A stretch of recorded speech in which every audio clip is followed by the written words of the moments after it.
Naisip mo na ba kung paano maging pinakamagandang bersyon ng sarili mo pagdating sa mga relasyon?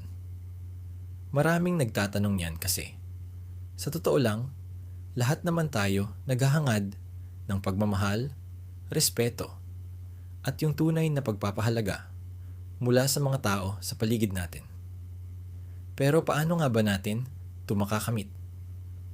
Paano natin makukuha yung tunay na paghanga?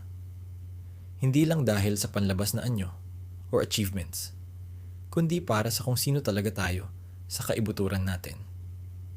Isipin mo ang bawat relasyon bilang isang adventure at ikaw yung explorer ng sarili mong pagkatao. Gusto mong tuklasin yung mga nakatagong ginto sa kaluluwa mo at ibahagi ito sa iba. Pero para magawa yon, kailangan mo ng mapa, isang gabay na magdadala sa'yo sa tunay na pagkaunawa, koneksyon, at sa huli, pagmamahal. Ngayon, samahan mo akong tuklasin kung paano mo mahahanap ang tunay mong halaga sa isang relasyon gamit ang siyam na sinaunang aral mula sa pilosopiyang Stoic. Kaya makinig ka dahil hindi lang basta payo-payot. Ito na gaya ng madalas mong marinig. Tungkol to sa pagbibigay lakas sa sarili sa mga paraang baka hindi mo pa naisip dati. Humanda kang bigyang liwanag ang mga misteryo ng pagkakaroon ng buhay na puno ng pag-ibig at malalim na relasyon. Mga relasyong nakatayo sa respeto at panloob na lakas. Tara, simulan na natin. Lesson 1. Unawain ang tunay mong halaga. So paano nga ba konektado ang Stoicism sa pag-unawa sa halaga mo sa mga relasyon? Naniniwala ang mga Stoic na dapat nating pagtuunan ng pansin yung mga bagay na kaya nating kontrolin at guess what? Ang self-value mo, nasa kamay mo talaga yan. Hindi yan nakadepende sa dami ng likes mo sa social media o kung may nagsimulang magka-crush sa'yo. Ang mahalaga ay kung paano mo pinapahalagahan at tinitingnan ang sarili mo. Isipin mo to, parang ikaw ay isang mamahaling gemstone. Hindi lahat nakakakilala ng halaga ng isang bihirang bato, di ba? Yung iba, dadaan lang walang pakialam. Pero hindi ibig sabihin, bumaba na ang value ng alahas. Ganun ka rin. Hindi bumababa ang halaga mo, kahit pa may hindi makapansin sa'yo. Tapat tayo. Lahat tayo nakaramdam ng rejection. At minsan, parang hindi tayo sapat. Lalo na ngayon na parang lahat ng tao ay nagiging successful. Pero ito ang katotohanan. Sa pananaw ng Stoic, hindi nakadepende ang halaga mo sa validation ng iba. Nakaangkla yan sa pag-uugali mo, mga prinsipyo mo, at mga ginagawa mo. Mapagmalasakit ka ba? Makatotohanan ka ba? Nabubuhay ka ba ayon sa values mo? Doon nakasalalay ang tunay mong halaga. Naniniwala ang mga Stoic sa madalas na pagninilay-nilay. Kaya, mag-pause ka saglit, pag-isipan ang mga katangian mo. Hindi lang yung obvious, kundi pati yung mas malalim. Ano ba talaga ang nagpapalakas sa'yo? Sa relasyon, dito mo mahahanap ang lakas sa sarili mong halaga. May makakita man nito o hindi. Tandaan, pag-intindi sa worth mo ay hindi isang beses lang nangyayari. Ito ay isang tuloy-tuloy na lakbay. Isang pagsasanay na unti-unting hinuhubog habang tumatagal. Yung pagising mo araw-araw at pagsabi sa sarili na mahalaga ka, hindi dahil sa opinyon ng iba, kundi dahil sa likas na katangian mong ikaw yon. Lesson 2. Ipakita ang dignidad. Bago mo maisip ang Stoic na parang seryoso o mabagsik mula sa sinaunang panahon, itama natin. Hindi ibig sabihin ng Stoicism ay pigilan ang nararamdaman o magpaka-insensitive. Ang ibig sabihin nito ay piliin kung saan mo ibubuhos ang iyong enerhiya. At guess what? Dapat mong ibuhos yan sa kung paano mo ipinapakita ang sarili mo. Napansin mo na ba na minsan, lahat na lang ginagawa natin para lang ma-impress ang isang tao? Nagpapalit ng pananamit, ng paraan ng pagsasalita. Lahat para sa approval ng iba. Pero ito ang punto. Ang self-respect mo hindi nakabase sa suot mong damit or kung anong trendy place pinupuntahan mo. Nakapaloob yan sa kung paano mo ipresenta ang sarili mo sa mga ginagawa mo at mga desisyon mo. Isipin mo na parang nasa classroom ka at may dalawang estudyanteng nagpe-present. Isa, todo pabida, salitang malalalim, at gestures para mapabilib ang audience. Yung isa, kalmado lang, pero confident magsalita, walang arte. Kanino ka mas bibilib? Madalas, doon sa natural ang dating at kampante sa sarili, di ba? Yan ang essence ng pagpapakita ng dignidad. Ang mga Stoic, kilala sa pagpipigil sa sarili at pagpapahalaga sa birtud, itinuturo nilang mahalaga ang mamuhay ng matapat at may sariling respeto. Pagdating sa modernong dating, simple lang, maging totoo ka sa sarili mo. Kung mahilig ka magbasa, ipakita mo yon. Kung may passion ka, ilabas mo. Hindi kailangan magkunwari. Ang importante, komportable ka at sigurado ka sa sarili mo na mahalaga ka as is. May isang bagay pa kung paano mo tratuhin ang sarili mo. Yun din ang barometro kung paano ka ituturing ng iba. Kung puro ka self-criticism, parang sinasabi mong, okay lang, bastusin ka ng iba. Pero pag nirerespeto mo ang sarili mo, binibigyan mo ng halaga ang oras, enerhiya, at emosyon mo, nagsasend ka ng matinding mensahe na karapat-dapat akong respetuhin at yan ang inaasahan ko. Ayon nga kay Epictetus, isang Stoic philosopher, hindi ang nangyayari sa iyo ang mahalaga, kundi kung paano ka mag-react. Sa relasyon, hindi lang panlabas na anyo o salita ang usapan, pati ugali mo sa iba't ibang sitwasyon. Nagre-react ka ba na puno ng desperasyon o may dignidad? Pinapalitan mo ba ang mga prinsipyo mo para lang ma-please ang iba? O naninindigan ka kahit mag-isa ka na lang? Hindi mo kailangan maging perpekto. Lahat tayo may sablay, may awkward moments. Ang mahalaga, paano mo hinaharap yung mga ganong panahon? Natutumba ka ba agad? O natututo ka at bumabangon ulit?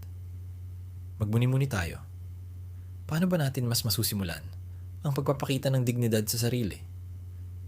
Baka kailangan mong mag-set ng boundaries o tumanggi sa mga bagay na labag sa values mo.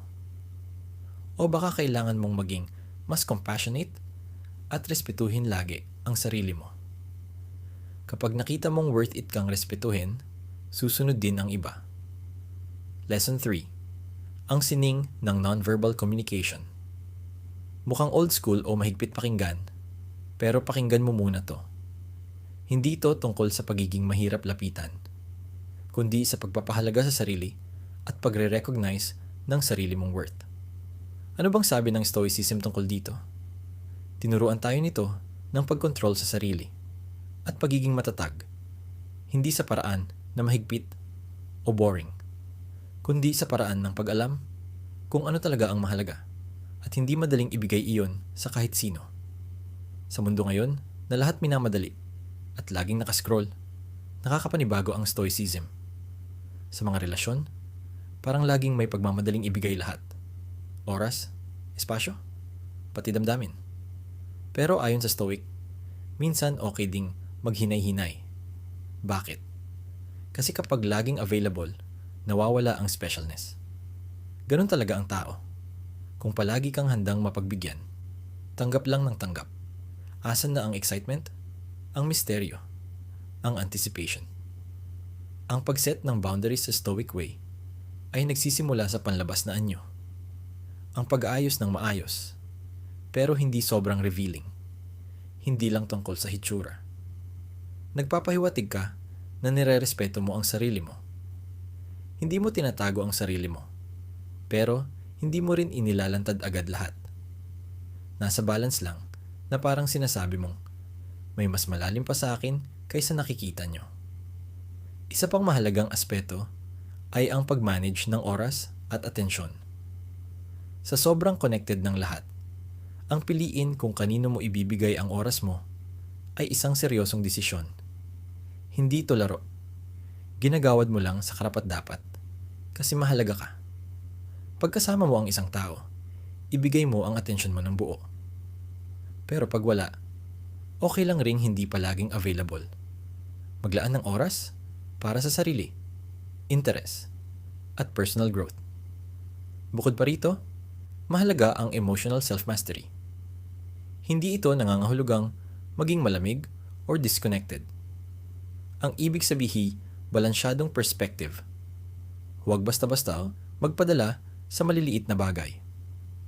Panatilihin ang inner peace at composure. Hindi mo naman agad ibinibigay ang emosyonal mong enerhiya kanino man. Dapat nararapat lang at pinaghihirapan din, gaya ng oras at atensyon mo. Hindi ibig sabihin ito na maging bato o pakipot. Lahat tayo tao at mahalaga ang tunay na koneksyon. May kakaiba talaga sa pagbagal ng takbo, pag-form ng koneksyon na hindi lang instant. Para kang gumagawa ng relasyong may lalim, hindi basta quick fix. Ang pagtatakda ng limitasyon ay hindi ginagawa para magmanipula, kundi para irespeto ang sarili at panindigan ang mga prinsipyo. Hindi lang sa salita, kundi sa kilos mo rin ipinapakita na may value ka at dapat kang irespeto. Kaya tara, maging mas maingat, composed, at stoic sa pananaw natin sa relasyon. Balance sa pagiging bukas at pagiging pili. Sa pagbabahagi at pagtitira ng konti para sa sarili. Naniniwala ka, malaking epekto nito sa tingin ng iba sa'yo. Cheers sa pagrespeto sa sarili at pagyakap ng stoicism sa modernong pakikipag-relate. Lesson 4. Maging handa na umalis.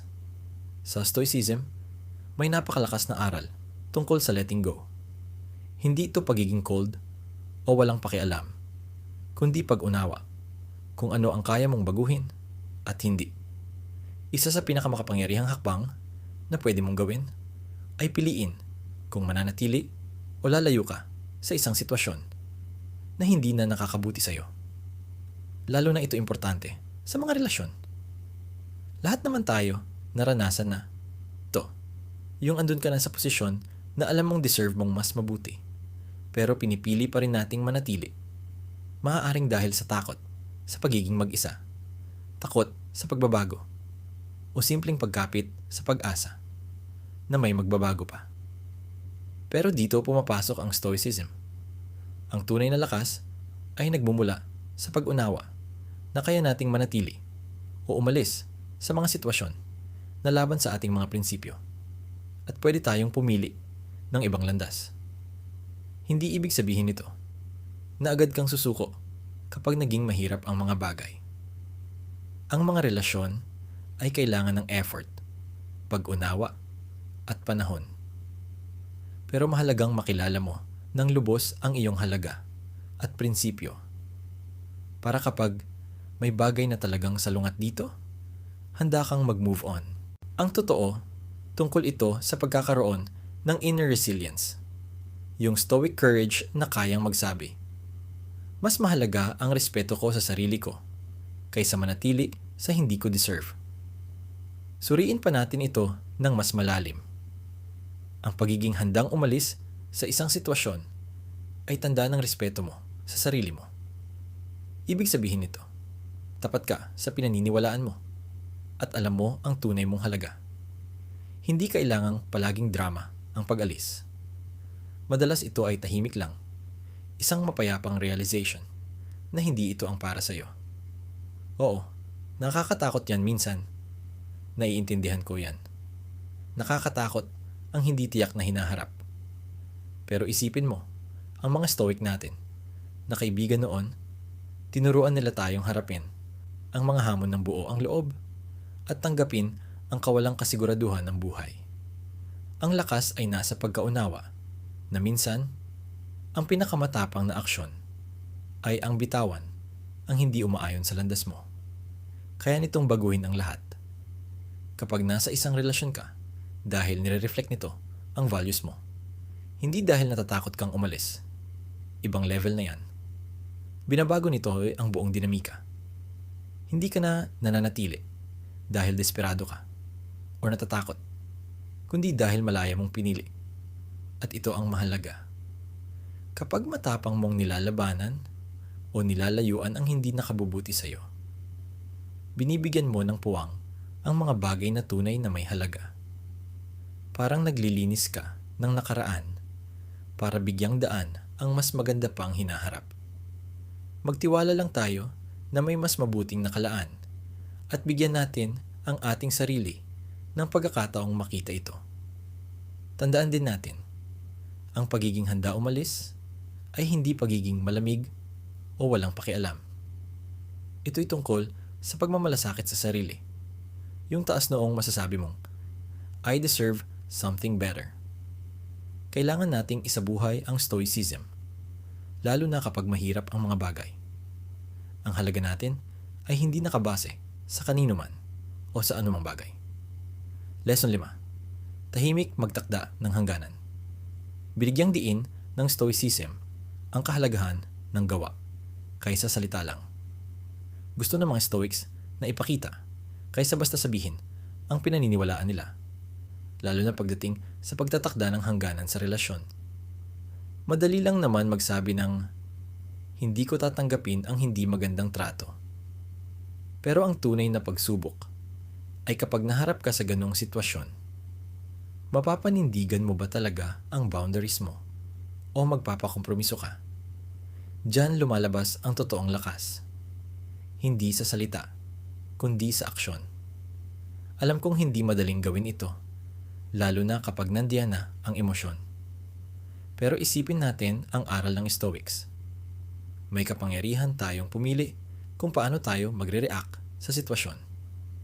Kung may lumalagpas sa hangganan mo, ang sagot o response mo ang nagsisilbing tunay na pagtatakda ng boundary. Hindi lang ang sinasabi mo. Isipin mo, importante sa iyo ang honesty. Tapos may nambola o nagsinungaling. Paano ka tutugon? Magpapakita ito kung gaano mo pinanindigan ang boundaries mo. Mapakalma mong pag-usap o kaya ipagpili mong umiwas muna. Hindi ito tungkol sa pagpapasama ng loob. It's about self-respect. Sa kung paano ka magre-react. Nagkakaroon ng real na epekto to sa relationship. Kapag nakitang malinaw ang hangganan mo at handa kang panindigan, mas nauunawaan ng iba kung ano ang okay at hindi para sa'yo. Parang mahalin mo ang sarili mo at maging committed dito. Tignan natin ang konseptong ito ng simple. Hindi lang sa malalaking bagay ito lumalabas, pati sa araw-araw.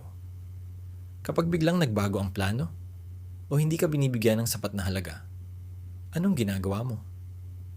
Binabaliwala mo lang o nagpapakita ka ng kalma at maayos na paliwanag na hindi ka sang-ayon dito, sa salita at sa gawa. Diyan papasok ang Stoic mindfulness, yung pagtuon sa sandaling ito at kung paano ka tumutugon. Mga simpleng moments kadalasan na susubok ang boundaries mo. Sa bawat araw, pagsikapan nating isabuhay kahit konting stoicism kapag nagpapahayag tayo ng hangganan. Hindi ito pagiging matigas, kundi pagkakaroon ng inner guide kung paano umasta.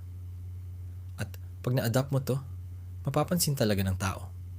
Hindi ka lang basta naglalagay ng hangganan, kundi nire-respeto mo ang sarili mo para panindigan ang mga ito.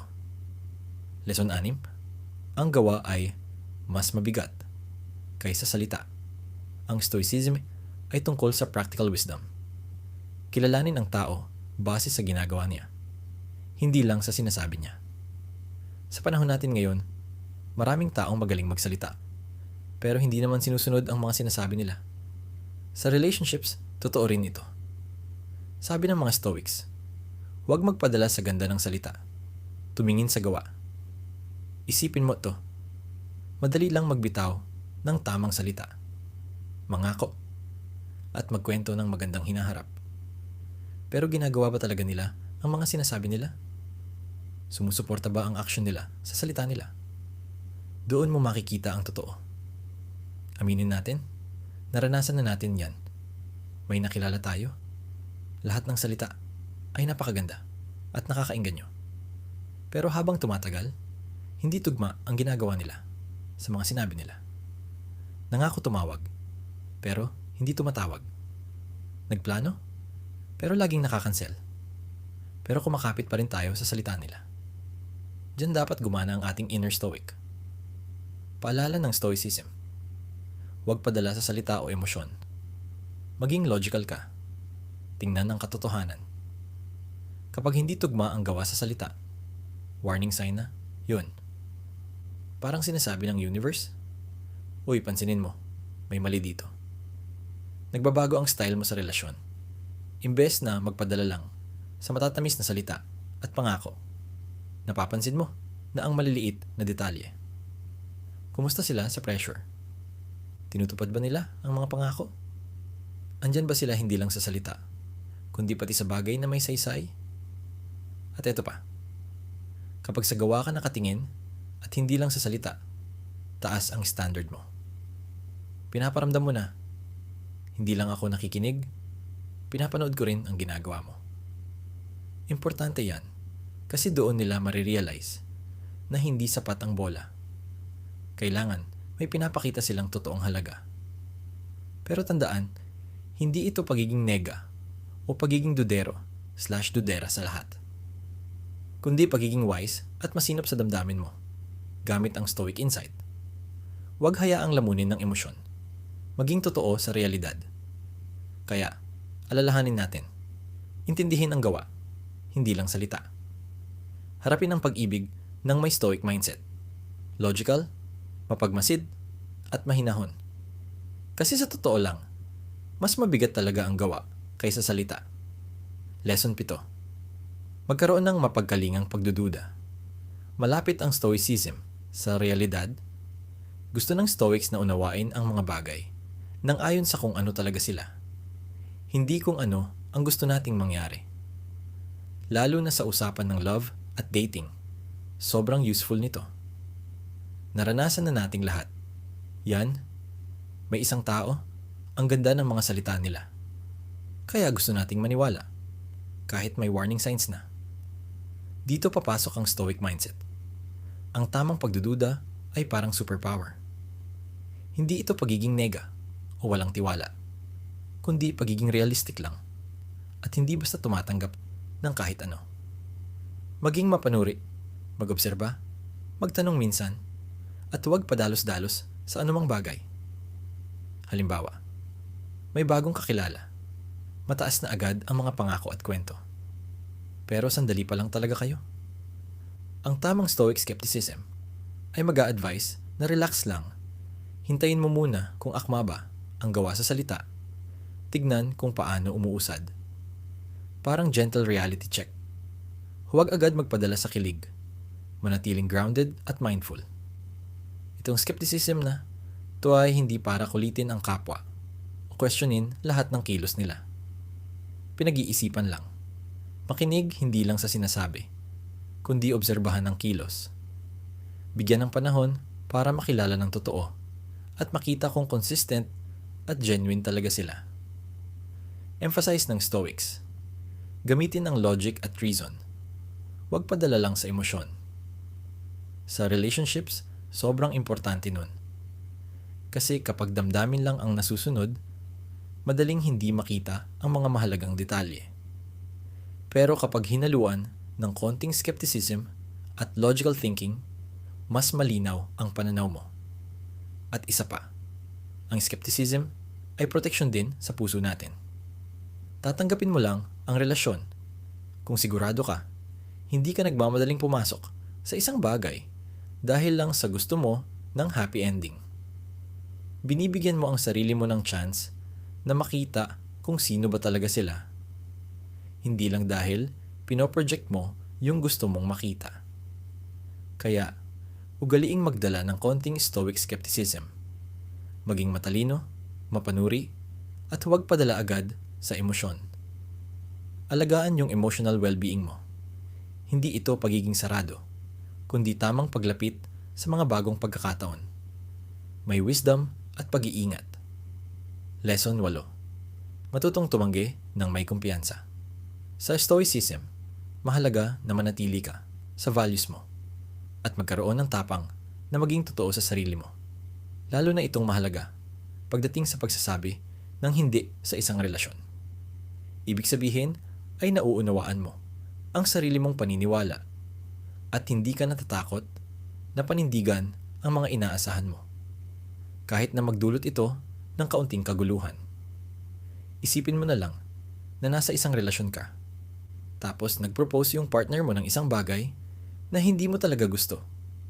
Pwedeng masyadong mabilis ang takbo ng relasyon. O hihilingin kang gawin ang isang bagay na taliwas sa mga pinapahalagahan mo. Madalas, parang mas madali na lang sumunod at sumang-ayon. Pero dito, mahalaga talaga ang pagiging matatag tulad ng isang stoic. Ang pagsasabi ng hindi sa mga ganitong sitwasyon ay tungkol sa pagpapahalaga sa sarili, sa paniniwala mo, at pagtanggap sa hangganan mo. Aminin na natin, hindi madali ito.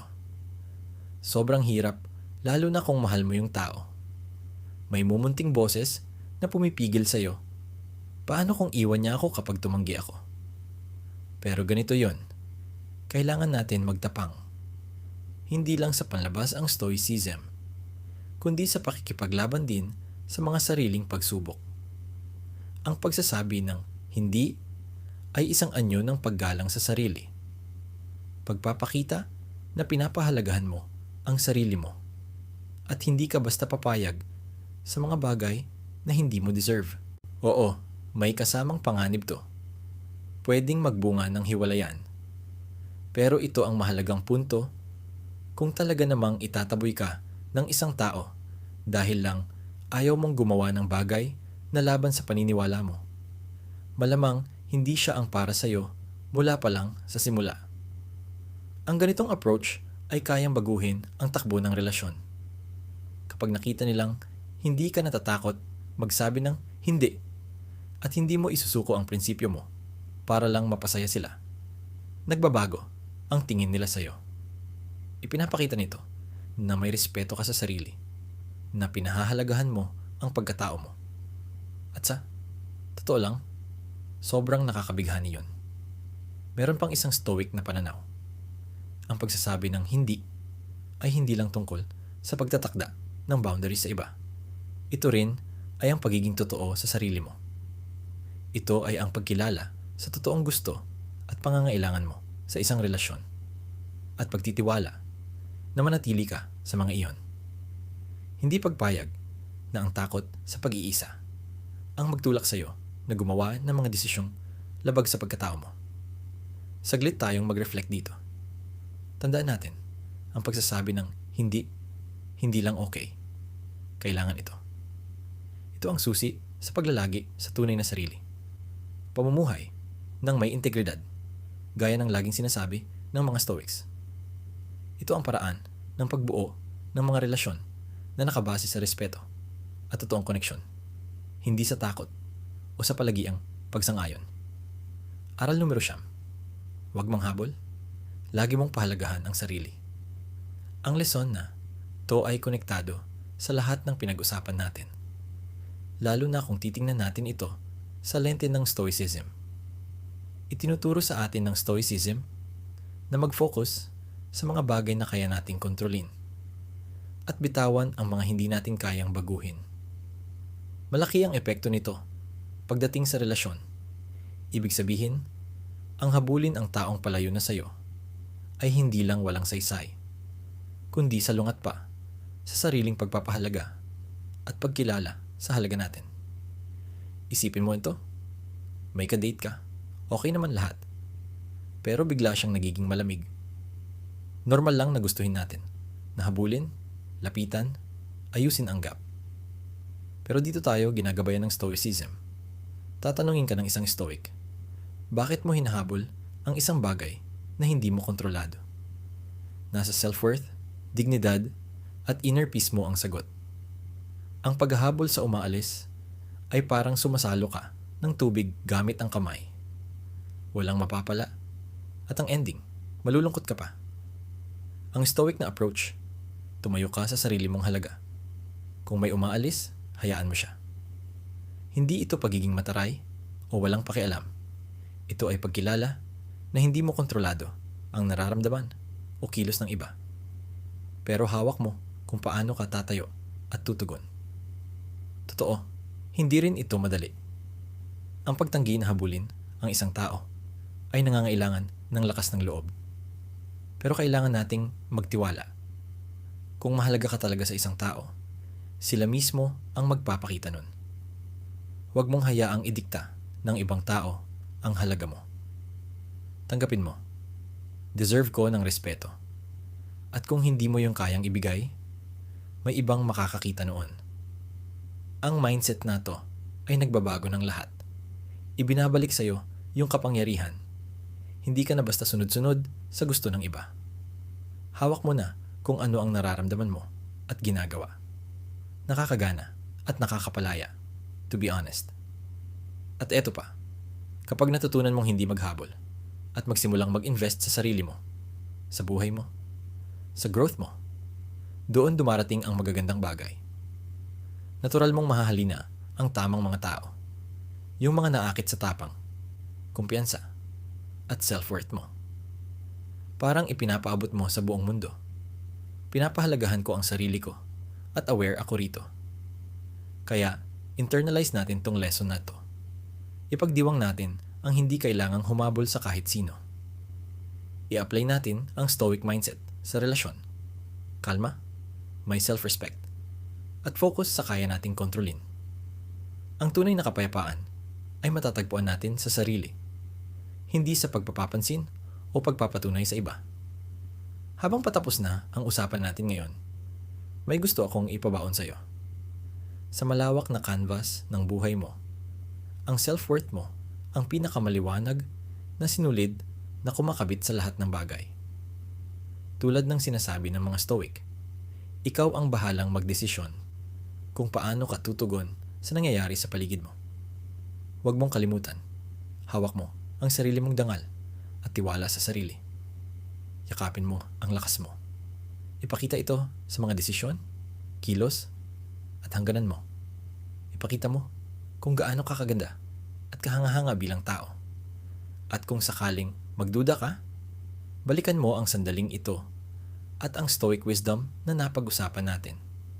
Hindi lang basta pinagdadaanan ang buhay, ito'y pagkakataon para umangat, tumibay, at gumaling araw-araw. Kung nagustuhan mo ang usapan natin ngayon, bakit hindi mag-explore pa? Tingnan mo yung playlist na nasa screen.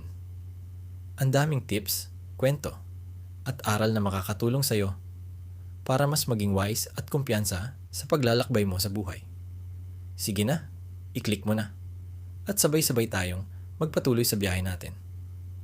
Salamat sa pagsama mo sa akin ngayon. Huwag mong kalimutan, hindi ka nag-iisa sa journey na to. Lahat tayo, sabay-sabay na natututo. Isa-isang hakbang, isang araw, isang chat. Hanggang sa susunod nating usapan, ingat, maging wise, at patuloy mong isabuhay ang pagiging inner stoic mo.